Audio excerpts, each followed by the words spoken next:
Abraham Lincoln के पिता जूते बनाते थे। जब लिंकन राष्ट्रपति चुने गए तो अमेरिका के अभिजातीय वर्ग में बड़ी उदासी छा गई, उन्हें बहुत ठेस पहुंची।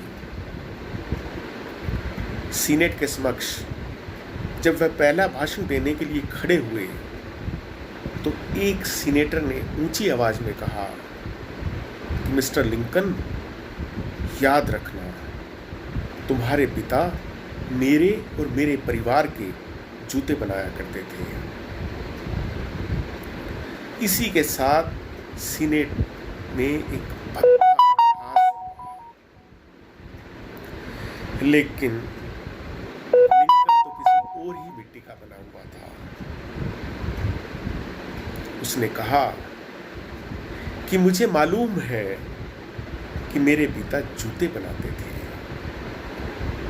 सिर्फ आपके ही नहीं, यहाँ बैठे कई माननीयों के जूते बनाए होंगे, उनके परिवार के जूते बनाए होंगे, लेकिन वो पूरे मनोयोग से जूते बनाते थे। उनके बनाए हुए जूतों में उनकी आत्मा बसती थी। अपने काम के प्रति पूरा समर्पण करते थे। क्या आपको उनके काम से कोई शिकायत है?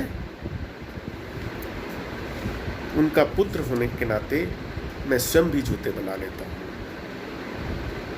और उनके बनाए हुए जूतों की मरम्मत भी कर लेता हूँ।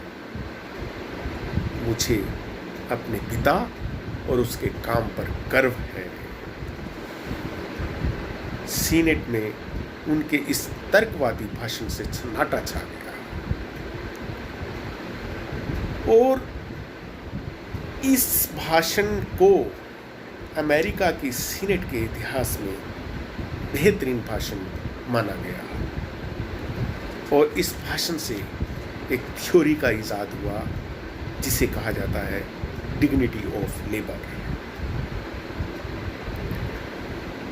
और इसका असर यह हुआ कि अमेरिका में जितने भी कामगार थे उन्होंने अपने पेशे को अपना सरनेम बना लिया, जैसे cobbler, shoemaker, butcher, tailor, smith, carpenter, potter इत्यादि।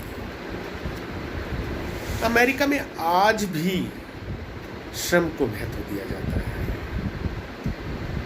इसलिए वो दुनिया की सबसे बड़ी महाशक्ति है। वहीं भारत में जो श्रम करता है उसका कोई सम्मान नहीं होता, वो छोटी जाति का माना जाता है, वो नीच माना जाता है। और जो बिल्कुल श्रम नहीं करता उसे ऊंचा माना जाता है। जो सफाई करता है उसे हे की दृष्टि से देखा जाता है और जो गंदगी फैलाता है उसे ऊंचा समझा जाता है। ऐसी मानसिकता से हम दुनिया में नंबर 1 कैसे बन सकते हैं, विश्व गुरु कैसे बन सकते हैं? जब तक हम श्रम को सम्मान की दृष्टि से नहीं देखेंगे,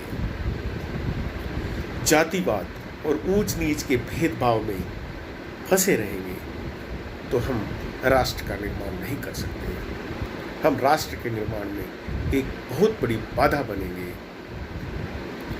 दोस्तों, भला बुरा न कोई शक्ल न कर्म से कहलाता है, ये दृष्टि भेद है जो फर्क ही कराता है। कोई तो कमल की कली को देखता है कीचड़ में, किसी को चांद में भी दाग नजर आता है। मैं हूँ सुरेश राग के साथ अपने YouTube चैनल निष्ठा प्रे फॉर ह्यूमैनिटी पर आओ मानवता के लिए प्रार्थना करें।